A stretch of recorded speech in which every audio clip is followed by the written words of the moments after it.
वस्ते लक्ष्मी, कर मध्ये सरस्वती, कर मूले च गोविंदम, प्रभाते कर दर्शनम। हाथ के मध्य में लक्ष्मी, एक तरफ सरस्वती और एक तरफ गोविंद। आपके हाथ में ही लक्ष्मी, गोविंद और भगवान सरस्वती हैं। तो सबसे पहले हाथ का दर्शन करो और उसके बाद पृथ्वी को प्रणाम करो। ये पृथ्वी इसको क्यों कहते हैं? बोले पृथ्वी हम सबको धारण करती है, इसलिए पृथ्वी हमारी माँ है। तो हमारा धर्मशास्त्र क्या हमें शिक्षा देता? बोले सुबह उठते ही हम पृथ्वी के ऊपर पैर रखें तो अपराध बनता है। तो हमसे अपराध न बने, सवेरे उठते ही समुद्र में वसने देवी, पर्वत स्तन मंडले, विष्णु पत्नीम नमस्तुभ्यम, पाद स्पर्श क्षमस्व में। हे विष्णु पत्नी, हे पृथ्वी, हमें धारण करने वाली, हम आपके ऊपर पैर रख रहे हैं, हमारे अपराध को क्षमा करें। ऐसी प्रार्थना करते हुए सबसे पहले पृथ्वी को प्रणाम करें, उसके बाद माता पिता को प्रणाम करें, उसके बाद अपनी दिनचर्या प्रारंभ करें। पर होता क्या है? सवेरे प्रभाते कर दर्शनम तो होता नहीं है, और जिस कर में लक्ष्मी सरस्वती गोविंद का दर्शन करना चाहिए, प्रभाते कप दर्शनम सुनती हो? बेड में श्रीमान पड़े हुए हैं और पत्नी को आदेश देते हैं पहले चाय बना करके ले आओ। मनुष्य और पशु में हमने एक दिन चर्चा किया था। बोले धर्मेण हीनः पशुभिः समानः, उस मनुष्य का जीवन पशुवत है। पशु को आपने देखा है ब्रश करते हुए, दातुन करते हुए देखा आप लोगों ने? नहीं ना? फिर तो कुल्ला तो करता होगा। कुल्ला करता है पशु, भैंस, गाय, घर में बकरी, भेड़, सब जो भी लोगों के पास है। तो भेड़, बकरे, पशु, पक्षी न कुल्ला करते न दातुन करते हैं, और सुबह उठते हैं और खाने में लग जाते हैं। बोले हम मनुष्य पशुओं से भी बदतर हो गए।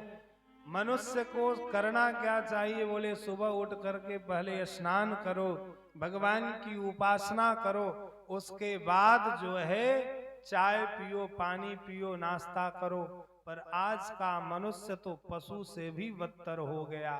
धर्मेण हीनः पशुभिः समानः। सवेरे उठता है, चरणामृत की चिंता नहीं होती, भगवान शिव के ऊपर जल चढ़ाने की चिंता नहीं होती, सवेरे उठते ही उसको चाय चाहिए। बोले क्या है? बोले यही पशुता है। यहाँ पर माता देवहूति को भगवान कपिल कहते हैं कि माँ तुम्हारा भजन करने में मन लगेगा भी नहीं। बोले क्यों? बोले जितासनो जितश्वासो, पहले एक आसन पर अधिक बैठने का अभ्यास हो, फिर सवेरे उठते ही जो चाय पी लेगा वो प्राणायाम क्या करेगा?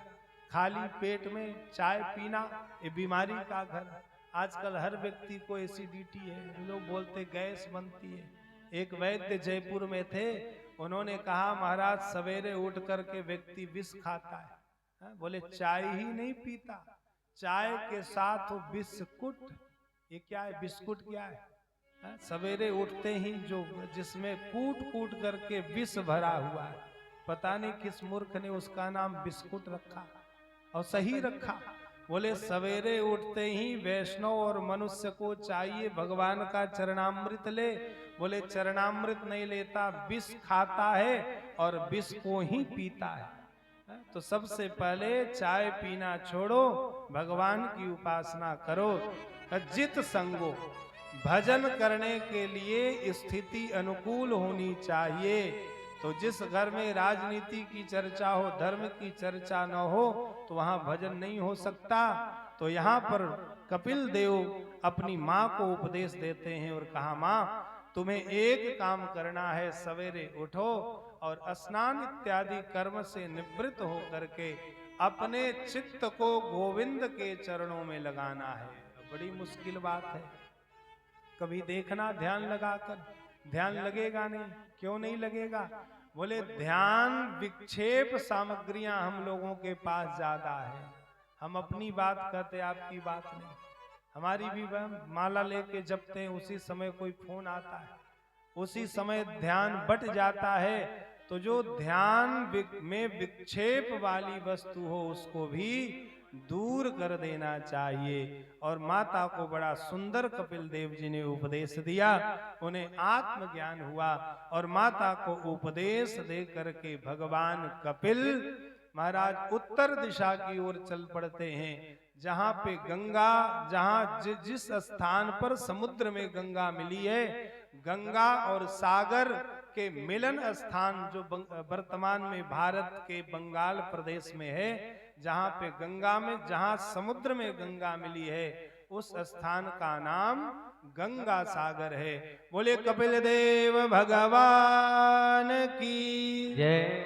महाराज कपिल देव गंगा में जाकर के, गंगा सागर में जाकर के तप करने लगे। इधर मां देवहूति भी भगवान के चरणों का चिंतन करती हुई अपने शरीर का परित्याग करती हैं और वह सिद्धपुर नामक पुण्य क्षेत्र विद्यमान है, नदी के रूप में वह प्रवाहित हो गई।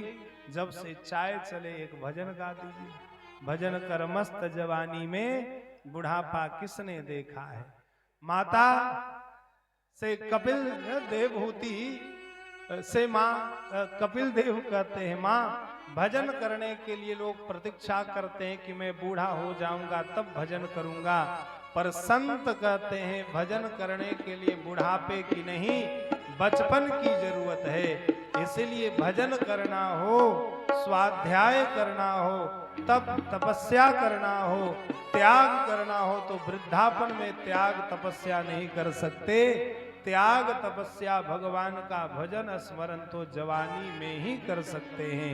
इसलिए भजन कर मस्त जवानी में। ना राम नाम लीनो तूने भरी जवानी में, तू डूब के मर जा रे चुल्लू भर पानी में, तू डूब के मर जा रे चुल्लू भर पानी में। ना राम नाम लीनो तूने भरी जवानी में, ना राम नाम लीनो तूने भरी जवानी में, तू डूब के मर जा रे चुल्लू भर पानी में, तू डूब के मर जा रे चुल्लू भर पानी में।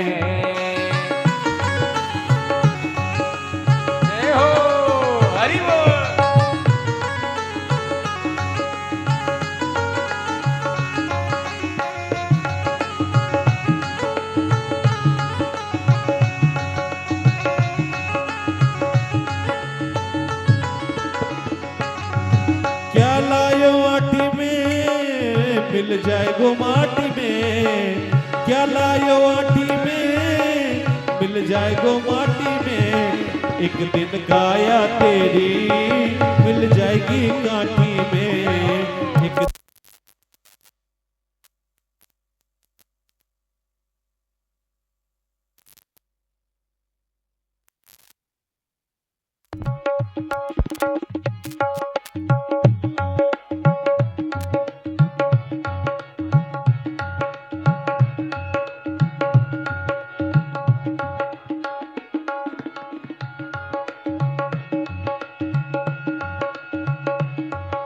राम नाम नहीं लीनो अरे भरी जवानी में, तू डूब के मर जा रे चुल्लू भर पानी में, तू डूब के मर जा रे चुल्लू भर पानी में।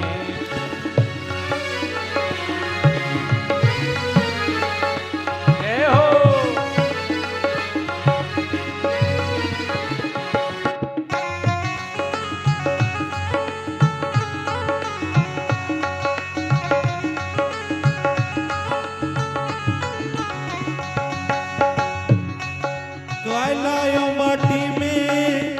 मिल जाएगो माटी में, क्या लायो आटी में, मिल जाएगो माटी में, एक दिन काया तेरी मिल जाएगी काठी में, एक दिन काया तेरी मिल जाएगी काठी में।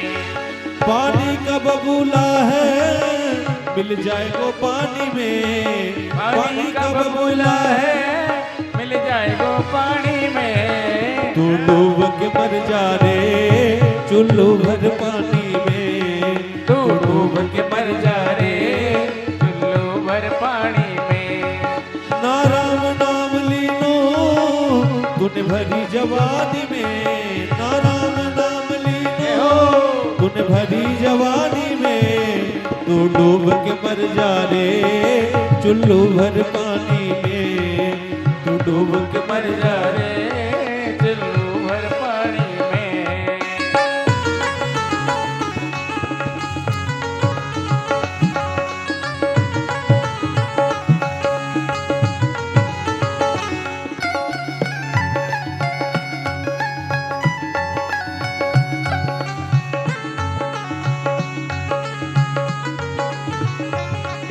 क्यों करता मेरा मेरा या कुछ भी नहीं है तेरा।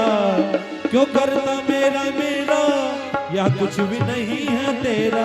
एक दिन होगा भैया तेरा मरघट पे डेरा। एक दिन होगा भैया तेरा मरघट पे डेरा। कछु कमाई कर ले जा इस जिंदगानी में। कछु कमाई कर ले जा इस जिंदगानी में। तू डूब के मर जा रे चुल्लू भर पानी में। तू डूब के मर जा रे चुल्लू भर पानी में।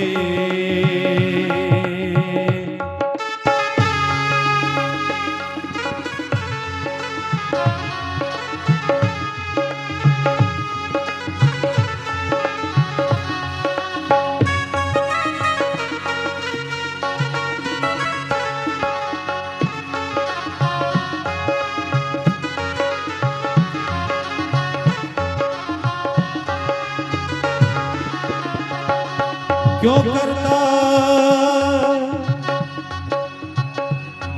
कर सच्ची भक्ति है भक्ति में शक्ति है। कर सच्ची भक्ति है भक्ति में शक्ति है। या भक्ति से भैया मिल जाएगी मुक्ति है। या भक्ति से भैया मिल जाएगी मुक्ति है। देने वालापन में खोयो या नाकानी में। तूने वालापन ये खोयो तूने नाकानी में। तू डूब के मर जा रे चुल्लू भर पानी में। ये तू डूब के मर जा रे चुल्लू भर पानी में। तू डूब के मर जा रे चुल्लू भर पानी में। तू डूब के मर जा रे चुल्लू भर पानी में। तू डूब के मर जा रे चुल्लू भर पानी में। बोले भक्तवत्सल भगवान की जय। कपिल देव की मां देवहूति भगवान के चरणों का ध्यान करते करते अपने शरीर का परित्याग करती है। सिद्धपुर नामक पुण्य क्षेत्र में नदी का रूप धारण करके उत्तर दिशा की ओर प्रवाहित हो जाती है। यह चरित्र सुनाया। चतुर्थ स्कंद के प्रारंभ में मनु की कन्याओं के वंश और यज्ञ आदि अवतारों की कथा सुनाई। इन्हीं के वंश में एक अनसुईया नाम की स्त्री जिनका विवाह अत्रि ऋषि के साथ हुआ। ये परम तपस्वी परम धर्मात्मा है। चित्रकूट में निवास करके परब्रह्म परमात्मा भगवान श्री राम के आगमन की प्रतीक्षा करते। ये अनुसुईया बहुत बड़ी पतिव्रता स्त्री है। एक बार देवर्षि नारद बैकुंठ गए। भगवान नारायण नहीं थे, वहां पे माता लक्ष्मी थी। लक्ष्मी माता ने देवर्षि नारद से पूछा, बेटा नारद बहुत दिनों बाद आए, आजकल कहाँ निवास करते हो? देवर्षि नारद ने कहा, माँ आजकल मैं पृथ्वी पर घूम रहा था। बोले क्या देखे? बोले मैं पृथ्वी पर गया था। पृथ्वी पर एक स्थान है जिस स्थान का नाम है चित्रकूट। चित्रकूट में एक ऋषि रहते हैं जिन ऋषि का नाम है अत्रि। अत्रि की पत्नी जिनका नाम अनुसुईया है। तो बेटा तुम क्या कहना चाहते हो? बोले मैं यही कहना चाहता हूं कि अनुसुईया के समान कोई दूसरी इस पृथ्वी पर पतिव्रता नहीं है, तो क्या मुझसे भी बड़ी वो पतिव्रता है? तो नारद जी कहते माँ मुझे तो लगता है उनके समान आप भी पतिव्रता नहीं हो। इतना सुनना था। लक्ष्मी जी ने कहा कि मैं परीक्षा लूंगी। नारायण आए तो भगवान नारायण से कहा, विष्णु से कहा कि आपको पृथ्वी पर जाकर के अनुसुईया के पतिव्रत धर्म की परीक्षा लेनी होगी। कहा ठीक है जाऊंगा। भगवान नारायण ने कहा पत्नी की आज्ञा कौन न माने, सबको माननी पड़ती है। महाराज नारद जी वहां से आगे गए, बोले सीधे चले गए ब्रह्मलोक। ब्रह्मलोक में सरस्वती ने भी देवर्षि नारद से पूछा बेटा आजकल बहुत दिनों बाद दिखाई पड़े। नारद जी ने कहा कि मैं आजकल पृथ्वी पर विचरण कर रहा हूं, क्या देखा? तो बोले पृथ्वी पर एक स्त्री है जिनका नाम अनुसुईया है। अनुसुईया का मतलब जिसमें कोई दोष न हो, कोई कमी न हो और परम पतिव्रता है। तो कहा क्या मुझसे भी बड़ी पतिव्रता है? नारद जी ने कहा माता मुझे नहीं लगता कि अनुसुईया से बड़ा पतिव्रता कोई त्रैलोक्य में हो। तो कहा ठीक है मैं भी अपने पति को कहूंगी जाओ उसके सतीत्व की परीक्षा ले। महाराज वहां से आगे बढ़े, कैलाश पर गए तो सती माता भी भजन कर रही थी। सती ने भी यही बात पूछा तो नारद जी ने यही बात कहा कि पृथ्वी पर एक अनुसुईया नाम की स्त्री है, तीनों लोकों में इनके बराबर कोई दूसरा पतिव्रता स्त्री नहीं है। महाराज तीनों एकत्र हुए, महालक्ष्मी सरस्वती और पार्वती, तीनों ने अपने अपने पतियों से कहा सुनो जी कहो बताओ। बोले एक पृथ्वी पर स्त्री रहती है जिसका नाम अनुसुईया है, आप तीनों को जाना है और जा करके उनके सतीत्व की परीक्षा लेनी है। भगवान विष्णु, भगवान शिव और श्री ब्रह्मा जी महाराज तीनों पृथ्वी पर आए, चित्रकूट गए। महर्षि अनुसुईया तप कर रहे थे। महर्षि अत्रि तप कर रहे थे और उनकी पत्नी अनुसुईया उनकी सेवा कर रही थी। तीनों ब्रह्मा विष्णु महेश तीन सन्यासी का रूप धारण करते हैं और कहा भिक्षाम देहि, भिक्षा दो। माता अनुसुईया संतों को अपने आश्रम में आए हुए जानकर कंदमूल फल लेकर के आई और कहा मेरे पास तो कंदमूल फल हैं, मैं यही आपको दे सकती हूँ, यह भिक्षा आप स्वीकार करो। तो तीनों ब्रह्मा विष्णु महेश ने कहा नहीं नहीं मैं ये भिक्षा नहीं लूंगा। बोले क्या लोगे भिक्षा? बोले मैं जो भिक्षा मांगूंगा आप मुझे वह भिक्षा देंगे? बोले हाँ आप मांग करके देखो। तो तीनों ने कहा कि मैं आपका दुग्ध पान करना चाहता हूँ, मैं आपका दूध पीना चाहता हूँ। इतना सुनना था। अनुसुईया ने कहा आप कैसी भिक्षा मांग रहे हो? ध्यान किया, जान गई कि ये कोई सामान्य नहीं है, ये तो त्रिदेव ही मेरे पातिव्रत धर्म की परीक्षा लेने के लिए आए हैं। कहा ठीक है आप यदि भिक्षा लेना चाहते हो तो मैं आपको भिक्षा दूंगी। और फिर माता अनुसुईया ने संकल्प किया यदि मैं अपने पति महर्षि अत्रि के अतिरिक्त किसी को नहीं जानती तो ये तीनों जो भी हों 6-6 महीने के बालक हो जाएं। और महाराज जैसे ही संकल्प किया, जिनके संकल्प से यह सृष्टि चलती है, ब्रह्मा सृष्टि का सृजन करते हैं, भगवान विष्णु सृष्टि का पालन करते हैं और भगवान शिव इस सृष्टि का संहार करते हैं, पालन करता, उत्पन्न करता और संहार करता, तीनों को माता अनुसुईया ने अपने संकल्प से 6-6 महीने के बालक बना दिए। और महाराज जैसे ही संकल्प किया, और यहाँ पे संतों ने बड़ा सुंदर गाया, माता अनुसुईया ने डार दियो पालना, तीन देव झूल रहे बन करके लालना। त्रिदेव पालन करता, यहाँ पर छोटे छोटे बालक बन गए, और छोटे बालकों से माँ को कोई संकोच नहीं होता, और माता के अंतःकरण में वात्सल्य उत्पन्न हुआ, और तीनों को अपने हृदय से लगा करके तीनों को दुग्ध पान कराया। और महाराज बड़े प्रेम से माता अनुसुईया त्रिदेव को झुलाती और गाती है।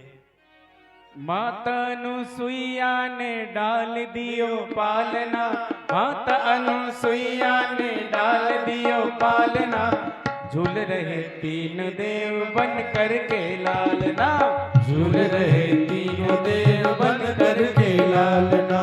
माता अनुसुईया ने डाल दियो पालना, माता अनुसुईया ने डाल दियो पालना, झूल रहे तीनों देव बन करके लालना, झूल रहे तीनों देव बन करके लालना। जय हो।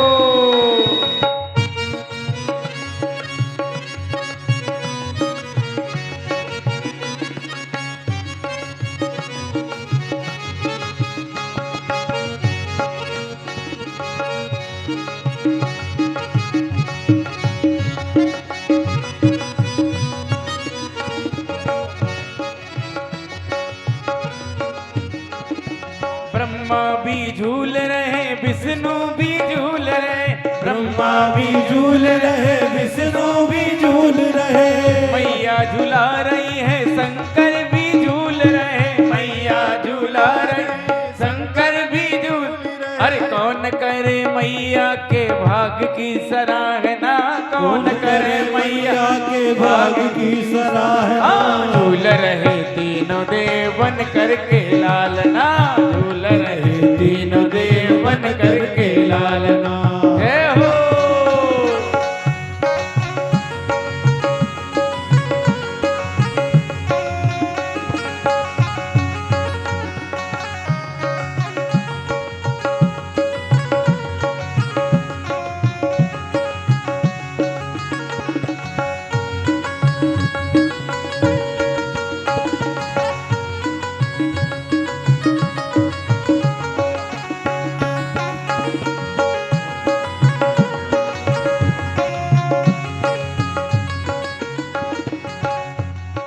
बालक की भांति प्रभु रुदन मचावे, बालक की भांति प्रभु रुदन मचावे, ब्रह्मा और भोले संकेत बतावे, ब्रह्मा और भोले संकेत बतावे। लेने आए भेद यहाँ गली नहीं जान, लेने आए भेद यहाँ गली नहीं डालना, झूल रहे तीनों देव बन करके लालना, झूल रहे तीनों देव बन करके लालना। हर माता अनुसुईया ने डाल दियो पालना, माता अनुसुईया ने डाल दियो पालना, झूल रहे तीनों देव बन करके लालना, झूल रहे तीनों देव बन करके लालना।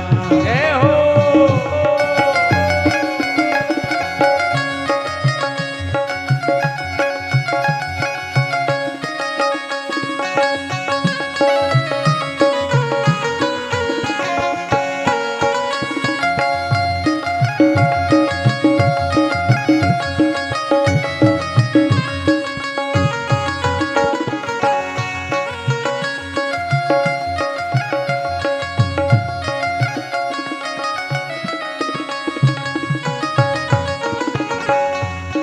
मेरे घर आए मुझे देने बधाई, मेरे घर आए मुझे देने बधाई। भूल गए आज अपनी सारी चतुराई, भूल गए आज अपनी सारी ठकुराई।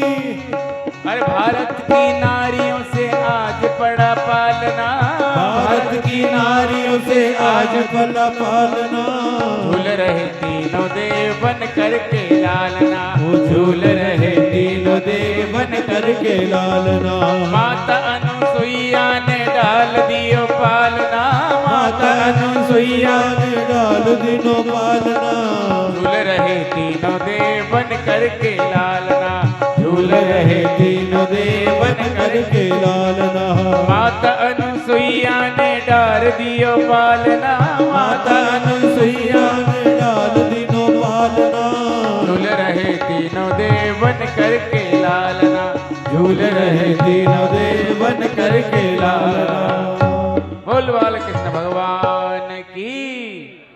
तीनों छोटे छोटे बालक बनके अनुसुईया के पालने में झूल रहे और माता झूला रही। बहुत वर्ष बीत गए। तीनों देवियां श्री महारानी लक्ष्मी, सरस्वती और उमा एकत्र हुई और आपस में बात करने लगी। मेरे पति अभी तक आए नहीं, पृथ्वी पर गए थे, चित्रकूट गए थे। तीनों बात कर ही रही थी, उसी समय देवर्षि नारद आए। नारायण हरि, आओ बेटा, बहुत दिनों बाद आए। बोले हाँ माता जी, आजकल मैं वैकुंठ, शिवलोक और इन लोकों में कम रहता हूँ, पृथ्वी पर ज्यादा रहता हूँ। पृथ्वी की बड़ी महिमा है, बड़े बड़े संत महात्मा रहते हैं, मैं उन्हीं के यहाँ जाता हूँ। बोले अच्छा, तो बताओ हमारे पति देव कहाँ हैं? बोले मुझे क्या पता, मुझे क्या पता आपके पति देव कहाँ रहते हैं, कहाँ जाते, मैं कुछ नहीं जानता। बोले बेटा तुम जानते हो, बताते हो। तीनों माताओं ने क्रोध किया, कहा बताओ नहीं, अभी तुम्हारे तुम्बे को मैं फोड़ दूंगी, जल्दी से बताओ। तो देवर्षि नारद ने कहा माता तुम तो कह रही थी कि सबसे बड़ी पतिव्रता मैं हूँ, मुझसे बड़ी पतिव्रता कोई नहीं है, और आपने ही तो अपने अपने पतियों को भेजा था। बोले बेटा भेजा तो था, पर मुझे नहीं पता था कि तू मेरा भेजा खा जाएगा, बता कहाँ है। तो फिर देवर्षि नारद ने कहा आओ माता जी इधर, और ऊपर से वैकुंठ से दिखाया। का देखो चित्रकूट बड़ा सुंदर रमणीय पवित्र स्थान है। उस स्थान पर एक ऋषि रहते हैं जिनका नाम अत्रि है। अत्रि की पत्नी जिनका नाम अनुसुईया है। अनुसुईया ने ही आपके पतियों को छोटा छोटा बच्चा बना दिया, बालक बना दिया। बोले कैसे मिलेंगे? अब बोले हो तो वही बताएंगे। अब तीनों देवियां आई बड़ी बड़ी घूंघट करके, और अनुसुईया के चरणों में प्रणाम किया। अनुसुईया ने कहा बेटी तुम कौन हो, अपना परिचय दो। तो उन्होंने कहा कि आप मेरी माँ, मैं आपकी बेटी, अथवा मुझे बहू मान लो अथवा पुत्री मान लो।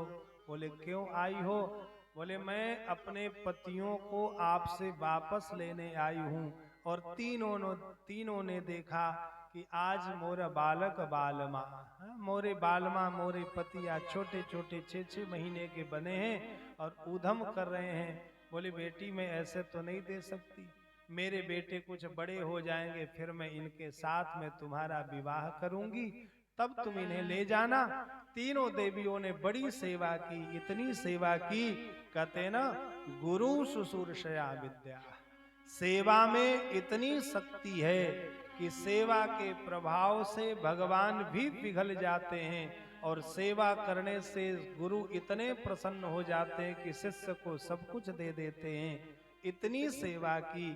कहा मांगो तुम मुझसे क्या चाहती हो? तो तीनों ने कहा मेरे पतियों को मुझे वापस कर दो, मैं यही चाहती हूँ। माता ने संकल्प किया। जगदाधार, सृष्टि पालन करने वाले, सृष्टि संचालन करने वाले, संहार करने वाले भगवान भी चाह करके अपने स्वरूप को प्राप्त न कर सके। बोले किसकी विशेषता है? बोले भारत की माताओं की विशेषता है। भारत की स्त्रियां संकल्प कर ले तो त्रिदेव को भी छोटा बनना पड़ता है और त्रिदेवियों को भी झुकना पड़ता है। चराचर जिसकी सेवा करता, जिस लक्ष्मी की जगत कामना करता, वो लक्ष्मी, उमा और ब्रह्मानी तीनों मां अनुसुईया के चरणों की सेवा करती है। इनकी सेवा से माता प्रसन्न हो गई और कहा ठीक है, अपने अपने पुत्रों को ले जाओ। तो त्रिदेव ने अपने अंश से 3 संतान दिए। ब्रह्मा के अंश से महर्षि अत्रि और अनुसुईया के पुत्र हुए, जिनका नाम सोम। विष्णु के अंश से भगवान दत्तात्रेय और भगवान शिव के अंश से ऋषि दुर्वासा उत्पन्न हुए। महाराज ये तीनों ऋषि के रूप में प्रकट होकर के प्रचंड तप किया है और तप करके ब्रह्म सृष्टि का इन लोगों ने विस्तार किया है। इन चरित्रों को भी सुनाया। बोले लक्ष्मी नारायण भगवान की जय हो। जो इस कथा को सुनता है भगवान उसकी इच्छाओं को पूर्ण करते हैं। बोले कथा केवल सुनने के लिए नहीं है, कथा का मतलब श्रुत्वा चैव अवधारयेत। कथा सुनो, धारण करो और फिर तद अनुसार आचरण करो। आजकल लोग प्रश्न करते हैं, महाराज एक नहीं, हमने तो इतनी भागवत सुन ली, इतनी बार हमने रामचरित मानस पढ़ लिया, फिर भी भगवान के चरणों में प्रेम नहीं हुआ। बोले भागवत कितनी बार सुन लो, रामायण कितनी बार पढ़ लो, जब तक पढ़ करके चिंतन नहीं करोगे और चिंतन करके जब तक आचरण नहीं करोगे, तब तक हमारा और आपका चित्त परिवर्तित नहीं होगा। कहते हैं ना, चिंता छोड़ो और चिंतन करो। बोले चिंता और चिंतन में एक अंतर है। क्या अंतर है? बोले चिंतन करने से भगवान के चरणों की प्राप्ति होती है और चिंता करने से हमारा शरीर समाप्त होता है। बोले चिता और चिंतन में क्या अंतर है? बोले चिता और चिंता में क्या अंतर है? बोले एक बिंदु मात्र का अंतर है। बोले चिता लिखो और चिंता लिखो, क्या अंतर है? बिंदु मात्र का अंतर है। बोले अंतर इतना बड़ा है, बोले चिता मरे हुए व्यक्ति को जलाती है और चिंता जीते जी व्यक्ति को जला देती है। इसलिए चिंता को छोड़ो और भगवान के चरित्र का चिंतन करो तो हमारा जीवन बन जाएगा। महाराज त्रिदेव अपने स्वरूप को प्राप्त करके अपने अपने धाम गए तो देवर्षि नारद ने पूछा, माता बताओ कौन श्रेष्ठ पतिव्रता, आप तीनों या महर्षि अत्रि की पत्नी अनुसुईया? तो त्रिदेवियों ने एक साथ कहा कि पृथ्वी पर महर्षि अत्रि की पत्नी अनुसुईया ही श्रेष्ठ पतिव्रता है। तो ऐसे पतिव्रता की कथा सुनाई। उसके बाद महाराज चतुर्थ स्कंध में भगवान शिव के चरित्र का वर्णन किया गया। शौनकादिक ऋषियों ने पूछा और विदुर महर्षि मैत्रेय से प्रश्न करते हैं कि हमने सुना है कि भगवान शिव ने अपनी पत्नी सती का परित्याग कर दिया और शिव जी को उनके ही ससुर ने उनको श्राप दे दिया। क्यों दे दिया? यह कथा सुनाने की आप कृपा करें। तो महाराज इस प्रसंग को सुनकर के भवे शीलवताम श्रेष्ठे दक्षो, दक्ष की पुत्री है जिनका नाम सती है। ध्यान से सुनना, प्रजापति दक्ष की एक पुत्री है, बहुत पुत्रियां हैं, सबसे छोटी पुत्री जिनका नाम सती। सती का विवाह भगवान शिव से हुआ। शिव से विवाह हुआ ब्रह्मा जी के कहने पर। शिव महापुराण में बड़े विस्तार से वर्णन है। महाराज इनसे कोई संतान उत्पन्न नहीं हुई। एक दिन ब्रह्मा जी ने अपने पुत्र दक्ष को प्रजापतियों का नायक बना दिया। जैसे ही प्रजापति नायक दक्ष बने तो एक सभा का आयोजन किया गया। कहाँ? बोले सत्यलोक ब्रह्मलोक में सभी देवता आमंत्रित किए गए। उन देवताओं में भगवान विष्णु शिव भी आमंत्रित किए गए थे। भगवान विष्णु बैठे थे, दक्ष के पिता ब्रह्मा और दक्ष के दामाद भगवान शिव थे। जैसे ही दक्ष महोदय आए, होता है कोई बड़े व्यक्ति आते हैं तो उनका उठ करके सब स्वागत करते हैं। सम्मान करना ये हमारा धर्म है, आतिथ्य सत्कार करना। तो जैसे ही प्रजापति नायक दक्ष बने, सम्मान समारोह ब्रह्मलोक में रखा गया था। तो सभी देवता उठ करके खड़े हुए, केवल 3 लोग बैठे थे। इंद्र, महेंद्र, कुबेर, सूर्य, जितने देवता थे, जैसे ही दक्ष आए सब उठ करके खड़े हुए। 3 लोग बैठे रहे, ब्रह्मा के पिता भगवान विष्णु और भगवान शिव और ब्रह्मा अपने स्थान पर बैठे थे। सब उठ करके खड़े हुए। जैसे ही अध्यक्षीय भाषण करने के लिए दक्ष को माइक दिया गया, क्रूर दृष्टि से शिव जी को देख रहा था। देखो, यह मेरा दामाद है और जामाता है, इसका धर्म है कि अपने ससुर का सम्मान करना, प्रणाम करना, पर मेरे आने पर न यह उठ करके खड़ा हुआ और ना ही झुक करके मुझे प्रणाम किया। मैंने अपनी पुत्री, जो कमल के समान खिले हुए अत्यंत सुंदर मेरी पुत्री सती, ब्रह्मा जी के कहने से विवाह कर दिया। नहीं तो इस मरकट लोचना, बंदर की तरह नेत्र वाले, शमशान में सोने वाला, चिता भस्म नर मुंड धारण करने वाले को अपनी बेटी कौन देता। और यह अशिष्ट है, इसे सभ्य समाज में बैठने की आदत नहीं है।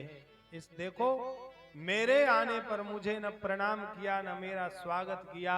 और महाराज भगवान शिव को क्रोधित होकर के उसने श्राप दे दिया, जाओ तुम अभक्ष भक्षण करोगे, चिता भस्म शरीर में लेपन करोगे और यज्ञ में तुम्हें कोई भाग नहीं मिलेगा। भगवान शिव उठे, उस सभा से उठ करके चल पड़े। भगवान शिव के गण नंदी को अच्छा नहीं लगा, उन्होंने भी हाथ में जल लिया और दक्ष को श्राप दे दिया कि जाओ तत्क्षण तुम्हारा सिर बकरे का हो जाए, तुम सिर रहित हो जाओ। बकरे का सिर हो गया। महाराज और भी श्राप दिया कि जितने भी ब्राह्मण हैं, जो दक्ष समर्थक ब्राह्मण, वो सब ब्राह्मण भिक्षुक हो जाएं। वेदज्ञ होते हुए भी उन्हें दर दर पर भिक्षा मांगनी पड़ेगी, उन्हें भरपेट भोजन नहीं मिलेगा। श्राप मिला, स्थिति बिगड़ गई। महाराज वहां से सभी देवता अपने अपने स्थान को चले गए। बहुत समय बीतने के बाद दक्ष भगवान शिव को अपमानित करने के लिए एक बृहस्पति सब नामक यज्ञ का आयोजन करता है। हरिद्वार में आप जाएंगे तो एक कनखल क्षेत्र है, पश्चिम तट पर कनखल क्षेत्र में बड़ा विशाल यज्ञ का आयोजन किया और 100 योजन लंबी चौड़ी यज्ञशाला बनाई गई। जितने ऋषि थे, जितने मुनि थे, जितने देवता थे, वो सभी देवता, मुनि, महात्मा, यक्ष, गंधर्व सबको दक्ष ने आमंत्रित किया, पर भगवान शिव को नहीं बुलाया। यज्ञ प्रारंभ हो गया, बड़ा सुंदर वेद ध्वनि होने लगा और जैसे ही सती भगवान शिव के साथ कैलाश पर बैठी तो कैलाश के ऊपर से विमान जा रहा था। सती विलोके व्योम विमाना, जात चले सुंदर विधि नाना, सुर सुंदरी करही कल ज्ञाना, सुनत सुनत श्रवई छूटई मुनि ध्याना। रामचरितमानस में गोस्वामी जी महाराज कहते हैं, जैसे ही सती ने देखा कि देवता सज धज करके कहाँ जा रहे हैं, तो भूत बावन भोलेनाथ के चरणों में प्रणाम करके पूछती है, महादेव ये आकाश में इतने विमान कहाँ जा रहे हैं? तो भूत बावन भोलेनाथ ने कहा, देवी ये विमान आकाश मार्ग से कहीं भी जाए, तुम तो बैठकर भगवान की कथा सुनो, पर सती का मन भगवान की कथा में नहीं लगता। होता है कथा सुनने की आदत न हो तो कितने बड़े वक्ता आ जाए, फिर तो मन नहीं लगता है। मन तो कभी इधर कभी उधर, कभी बाहर कभी भीतर। भगवान शिव कहते, देवी तुम्हारे पिता दक्ष हरिद्वार के कनखल क्षेत्र में बृहस्पति सब नामक यज्ञ कर रहे हैं, उस यज्ञ में सभी देवता भाग लेने के लिए जा रहे हैं। तो गोस्वामी जी महाराज रामचरितमानस में कहते हैं कि सती को जैसे ही शिव जी ने सूचना दी, बताया, तो पिता यज्ञ सुनी कछु हरसानी। और माताओं का एक स्वभाव होता है, हमने देखा है, आप लोगों ने भी देखा होगा, बड़ी बूढ़ी कमर से चला न जाए, आंखों से दिखाई न पड़े, हाथ में डंडे लेकर के चलती हो, कान से कम सुनाई पड़ता। यदि कोई माताओं को बता दे कि आपके मैके में आपके भाई के भाई के भाई के भाई के भाई के बेटे का विवाह है,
गोविंद हरे मुरारे हे नाथ नारायण वासुदेवा। बोले उमा महेश्वर भगवान की। भगवान शिव ने जैसे ही कहा कि आपके घर में आपके पिता के द्वारा यज्ञ का आयोजन किया जा रहा है, सती कहती है मैं भी मैके जाऊंगी। भगवान शिव ने मना किया, कहा देवी आपका आपके पिता के यहाँ जाना ठीक नहीं होगा। सती ने कहा क्यों? बोले आपके पिता मुझसे बैर मानते हैं और मेरे कारण आपके पिता ने आपको भी निमंत्रण नहीं दिया। सती ने कहा कैसे कह रहे हो, मेरे पिता आपको निमंत्रण क्यों नहीं देंगे? बोले निमंत्रण दिया होगा, आपके पास निमंत्रण कार्ड पहुंचा नहीं होगा। बोले एक तो दुनिया की सबसे ऊंची चोटी के ऊपर रहते हो, शंकर जी कहाँ रहते? बोले कैलाश पर। अब बोले आपके पास पहुंचने की सामर्थ्य सब में नहीं है। मान लो हमारे पिता ने निमंत्रण भेजा होगा, कार्ड कोई मनुष्य लेकर के आया होगा, किसी प्रकार से मान लो वहां तक चढ़ भी जाए तो आपके गण आपके सेवक कौन अच्छे हैं? महाराज जब शंकर जी विवाह करने के लिए सती के यहाँ गए तो शैलराज हिमाचल नगर के बालकों ने कहा बरु बौराह बसह असवारा। भगवान शिव अद्भुत वेश बना करके तन छार ब्याल कपाल भूधर नगन जटिल भयंकरा संग भूत प्रेत पिशाच जोगी जमात वर्णत नहीं बने। शंकर जी भूत प्रेत के से घिरे हुए रहते। मान लो कोई निमंत्रण लेकर के आया होगा और कैलाश पर आया होगा और जैसे ही आपके गणों को देखा होगा, भूत प्रेतों को देखा होगा, तो महाराज वह उन्हें देख करके भाग गया होगा, कार्ड फेंक दिया होगा। और वो नालायक भूत प्रेत कौन पढ़े लिखे थे, उन्हें क्या पता, वो उसमें सुल्फा भर करके और गांजा पी गए होंगे। निमंत्रण कार्ड जरूर आया होगा। भगवान शिव कहते हैं कि देवी मैं सत्य कहता हूं, आपके पिता ने हमरे बैर तुम्हों बिसराई, तुम्हें भी निमंत्रण देना उचित नहीं समझा। सती ने कहा कोई बात नहीं, कुछ स्थान ऐसे होते हैं जहां बिना निमंत्रण के भी जाया जाता है और जाना भी चाहिए। माता के यहाँ, पिता के यहाँ, गुरु के यहाँ, मित्र के यहाँ। भगवान शिव ने कहा बिल्कुल ठीक कहती हो, जाना तो चाहिए पर तदपि विरोध मान चाह कोई, तहां गए कल्याण न होई। यद्यपि वहां कोई विरोध करने वाला हो, वहां नहीं जाना चाहिए। सती ने कहा कौन विरोध करता? तो भगवान शिव ने कहा कोई और नहीं, आपके पिता ही विरोध करते हैं। बोले कैसे विरोध करते हैं? आज तक आपने मुझे बताया नहीं। तो भगवान शिव ने कहा मैंने आवश्यकता नहीं समझी, इसलिए नहीं बताया। भगवान शिव ने कहा आपके पिता को बड़ा पद प्राप्त हुआ, तो आपके पिता हमसे बैर मानने लगे और मुझे अपमानित करने के लिए ही यज्ञ का आयोजन किया जा रहा है, इसलिए देवी मैं नहीं जाऊंगा। सती ने कहा कुछ भी हो मैं तो जाऊंगी। भगवान शिव ने मना किया। तो यहाँ पे लिखा है जैसे ही शिव मना करते हैं तो सती रोने लगी। बोले माताओं को क्या बस चलता? बोले नारी चरित्र करिधार आंसू, रोने लगी। कभी बाहर जाती तुम मना करते हो, मेरे मैके में मेरी माँ मेरी प्रतीक्षा करती होगी, मेरी बहनें मेरी प्रतीक्षा करती होगी, तुम्हें नहीं जाना मत जाओ, पर मैं जाऊंगी। हट कर लिया, जाऊंगी तो जाऊंगी। भगवान शिव ने कहा देवी मैं कहता हूं तुम जाओगी तो अपनी स्वेच्छा से, पर तुम लौट करके नहीं आओगी। कभी बाहर जाती कभी भीतर आती। और महाराज सती ने अपना सूट अपना बैग पैक कर लिया, जितने भी आभूषण थे पैक करके, और स्वयं सूटकेस उठाई और जाने लगी। तो भगवान शिव ने अपने गणों को बुलाया और बुला करके कहा सुनो, सती कोई सामान्य नहीं है, ये त्रैलोक्य वंदिता जगन माता है, इसलिए हजारों सेवकों को दे करके विदा किया और कहा ऐसे नहीं, सती की जितनी वस्तुएं हैं, साड़ियां श्रृंगार के आभूषण, भगवान शिव ने गणों को कहा इनके सारे वस्त्र आभूषण को पैक करो और नंदी के ऊपर रख करके इनके घर छोड़ करके आओ। सती गई। तो यहाँ पे भी लिखा है और रामचरितमानस में भी लिखा है, सती का सम्मान कोई नहीं करती। सती की 27 और बहनें हैं, वो बहनें जो है मुस्कुराती हुई कहती देखो कितनी निर्लज्ज है, पिता ने बुलाया नहीं फिर भी आ गई। सती अपने बहनों को अनदेखा करके अपने माँ के पास गई, माँ के चरणों में प्रणाम किया, और ज्यों ही प्रणाम किया तो गोस्वामी जी कहते कि सादर भले ही मिली एक माता, भगिनी मिली बहुत मुस्काता। माँ को प्रणाम किया। माँ कहती है बेटी तू आ गई, तुम्हारे बिना यह घर सूना था, जाओ जा करके यज्ञ का दर्शन करो। और जैसे ही सती यज्ञ दर्शन करने के लिए यज्ञशाला में गई तो कतहु नदी कसम्भु कर भागा, तब चित चढ़ेऊ जो शंकर कहेऊ, प्रभु अपमान हृदय उर दहेऊ। शिव जी के वचन स्मरण आ गए, हृदय में आग लग गई। और उस यज्ञ मंडप में बैठे हुए ऋषि मुनि महात्मा देवताओं को संबोधन करती हुई सती कहने लगी, हे दिग दिगांतर से आए हुए देवता, ऋषि मुनि महात्मा, आप सब इस यज्ञ को छोड़ करके चले जाओ। यदि नहीं जाते हो तो मेरे पिता को तो पश्चाताप होगा, तुम्हें भी भगवान शिव दंडित करेंगे। देवताओं ने ऋषियों ने सती के वचनों को अनदेखा किया और महाराज चारों तरफ देखा, भगवान शिव के लिए कोई स्थान नहीं था। भगवान शिव के चरणों का स्मरण करती हुई सती प्रतिज्ञा करती है, यदि शिव के चरणों में मेरा प्रेम है तो यह शरीर शीघ्र ही छूट जाए, क्योंकि मैं शिव के पास जाऊंगी और शिव जब मुझे दाक्षायणी कहेंगे यानी दक्ष की पुत्री, तो उस समय मैं शिव को क्या उत्तर दूंगी। अब इस समय को रखूंगी नहीं। अस कही जोग अग्नि तनु जारा, भयउ सकल मक हाहाकारा। सती ने अपने पति के चरणों का ध्यान किया और अपने शरीर को योगाग्नि में जला करके भस्म कर डाला।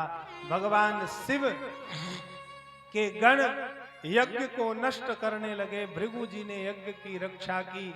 देवर्षि नारद के द्वारा भगवान शिव को सूचना मिली तो भगवान शिव ने अपनी एक जटा को उखाड़ा और पर्वत के एक शिखर के ऊपर पटक दिया। वीरभद्र नाम का एक गण प्रकट होता जो भगवान शिव के चरणों में प्रणाम करके कहता, महादेव मेरे लिए क्या आज्ञा है आप बताओ। भगवान शिव कहते, जाओ जा करके यज्ञ के दक्ष के यज्ञ को नष्ट भ्रष्ट कर डालो। महाराज बवंडर चली, जैसे वीरभद्र चले उनके वेग से बड़े बड़े पर्वत की शिला उखड़ जाती, बड़े बड़े वृक्ष उखड़ करके पृथ्वी पर गिरने लग गए। चारों तरफ आंधी चलने लगी, किसी को कुछ दिखाई नहीं पड़ता। इतना ऐसा भयावह दृश्य उत्पन्न हुआ। उस यज्ञ मंडप के मध्य में वीरभद्र जाते हैं और सभी ऋषियों को दंड दिया। किसी के नेत्र फोड़ दिए, किसी के कान उखाड़ लिए, भृगु की दाढ़ी उखाड़ ली, किसी के दांत तोड़ दिए और महाराज पूखा नाम के देवता के नेत्र ही फोड़ दिए। और महाराज दक्ष को पकड़ लिया और पकड़ करके धारदार हथियार से रेत करके उनके गर्दन को काट दिया। महाराज दक्ष की मृत्यु हो गई। सारे देवता हाहाकार करने लगे। सब आशुतोष भूत भावन भगवान शिव की स्तुति करते हैं। हे आशुतोष, हे अवधरदानी, हम सब देवताओं की आप रक्षा करें। भूत भावन भोलेनाथ प्रकट हो गए।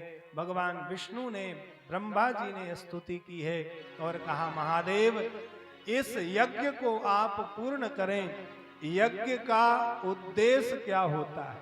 बोले यज्ञ का उद्देश्य धर्म की स्थापना और मनुष्यों में धर्म का संचार करने के लिए होता है। पर दक्ष ने जो यज्ञ किया उस यज्ञ का उद्देश्य शिव को अपमानित करना था, इसलिए वह यज्ञ नष्ट कर दिए गए। पुनः देवताओं ने आशुतोष भूत भावन भगवान शिव की स्तुति की है। भगवान शिव प्रसन्न हो गए और जो ही प्रसन्न हुए उस यज्ञ में एक बकरे का सिर पड़ा हुआ था। उस बकरे के सिर को दक्ष के सिर के ऊपर लगाया और जैसे ही भगवान शिव ने स्पर्श किया उसके शरीर में प्राण का संचार हुआ और वह बकरा ज्यों ही अपनी वाणी में बोला तो आशुतोष भूत भावन सदा शिव प्रसन्न हो गए और प्रसन्न होकर के सभी देवताओं को वरदान दिया और पुनः यज्ञ को पूर्ण किया। आओ हम सब भी भूत भावन भगवान भोलेनाथ की स्तुति करते हैं। बाबा तुम्हारी, भोले बाबा तुम्हारी, बन बन टपरिया छाई रे। भोले बाबा तुम्हारी, बन बन टपरिया छाई रे।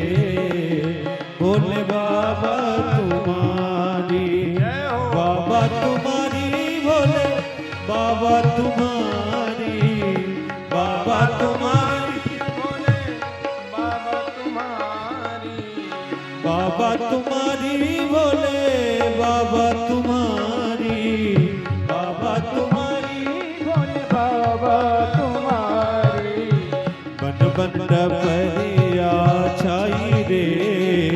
भोले बाबा तुम्हारी, बन बन टपरिया छाई रे। भोले बाबा तुम्हारी।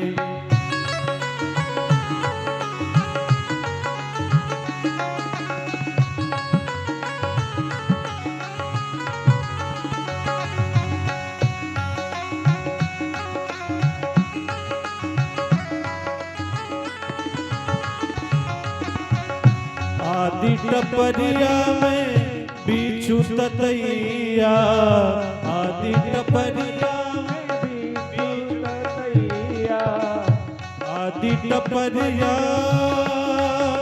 ओ भोले भोलेनाथ।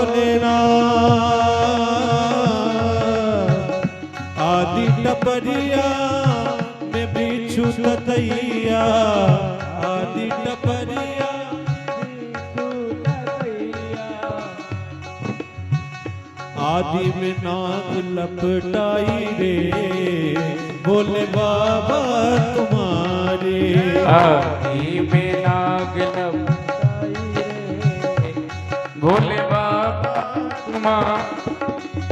बन बन टपरिया छाई रे भोले बाबा तुम्हारे। बन बन टपरिया छाई रे भोले बाबा तुम्हारी।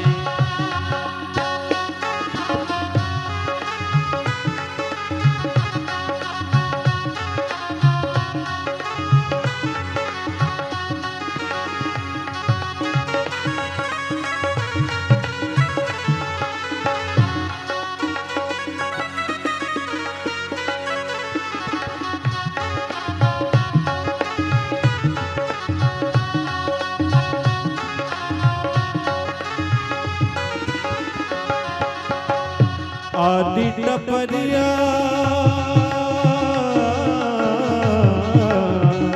आदि टपरिया में मोर पपैया। आदि टपरिया में मोर पपैया। आदि टपरिया में मोर पपैया। आदि टपरिया में मोर पपैया। आदि में नदी समाई रे भोले बाबा तुम्हारे। आदि में धूनी रमाई रे भोले बाबा।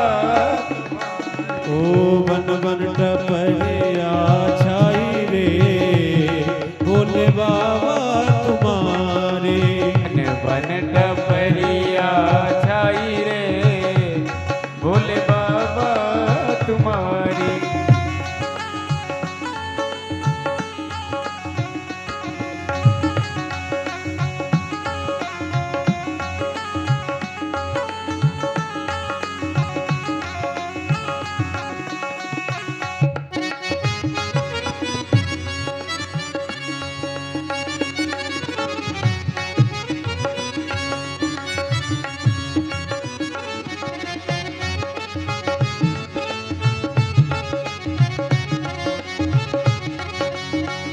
आदि में बाबा ने भगिया लगाई। आदि में बाबा ने भंगिया लगाई।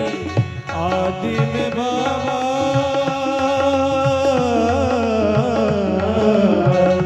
आदि में बाबा ने भगिया लगाई। आदि में बाबा ने भंगिया लगाई। गोरा ने मेहंदी लगाई रे भोले बाबा तुम्हारे। गोरी ने मेहंदी लगाई रे भोले बाबा तुम्हारी। ओ बन बन टपरिया छाई रे भोले बाबा तुम्हारे। बन बन टपरिया छाई रे भोले बाबा तुम्हारी। बन बन टपरिया छाई रे भोले बाबा तुम्हारे। बन बन टपरिया छाई रे भोले बाबा तुम्हारी। ओ भोले बाबा तुम्हारी। भोले बाबा तुम्हारी। भोले बाबा तुम्हारे। नमो पार्वती पते हर हर महादेव। भूत भावन भोलेनाथ ने कृपा की है। यज्ञ पूर्ण हुआ, सभी देवताओं को क्षमा प्रदान करते। उसके बाद चतुर्थ स्कंद के 8वें अध्याय में विदुर मैत्रेय संवाद। विदुर जी मैत्रेय जी से पूछते हैं, हे मैत्रेय जी, आप हमें मनु वंश के बारे में श्रवण कराएं। हम आपसे प्रश्न करते हैं, पूछते हैं। हमने सुना विमाता के दुर्वचनों से ध्रुव विंद करके वन में कैसे चले गए और 5 वर्ष की छोटी सी अवस्था में ध्रुव ने भगवान को कैसे प्राप्त किया। यह सुन करके मैत्रेय जी विदुर से कहते हैं, स्वयंभू मनु के वंश में मनु के प्रियव्रत और उत्तानपाद ये 2 पुत्र हुए। प्रियव्रत महाराज की 2 पत्नियां सुरुचि और सुनीति। सुरुचि से एक पुत्र हुआ जिसका नाम उत्तम, और सुनीति से एक पुत्र हुआ जिसका नाम ध्रुव। इनकी 2 पत्नियां महाराज उत्तानपाद अपनी छोटी पत्नी जिसका नाम सुरुचि है उससे अधिक प्रेम करते। उत्तानपाद अपने पिता के गोद में बैठा था।